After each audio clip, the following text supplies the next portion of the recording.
Hi, welcome. This is Mary at BISH'S. I want to show you today a Solis. This is a 2022 Solis Pocket 36A.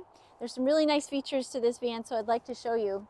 So as you know, when you have van life, you like to be outside. And so this is like your table for outside kitchen cooking prep area, which is really nice. It stores very easily in here. Then you've got your screen that has this attachment right here. So when you have it in the down position, it magnetizes, back in its place. So let's come on inside. As you can see, this is really open right here. So you've got lots of seating. This is actually a pretty big dinette. This moves around. This dinette area will actually move into a couch. So you can have a full couch. So you've got your lounging area right here. There's lots of cabinetry all around up here. And then when this opens,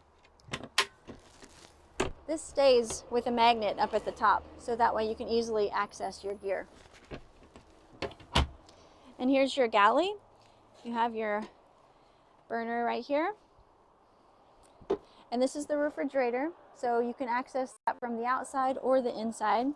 You have a sink. And then as you come back here, there's a lot of prep space right here. So when your bed is in the up position, this is the bed, when it's in the up position, you've got pretty much like a toy hauler here. And then they have this cute little door right here. So this could be like a little dog kennel area. So that locks up, so you have a little area for a pet if you needed that. And they've got magnetized, everything's really stays tight here. So you've got more storage down here. This opens up, there is an outside shower in the back. So this is a great unit for on the go. And then one extra little feature I want to show you. This is your bathroom. Little porta potty. So my name is Mary. My number is 406-850-4590. Please give me a call and let's get you a van.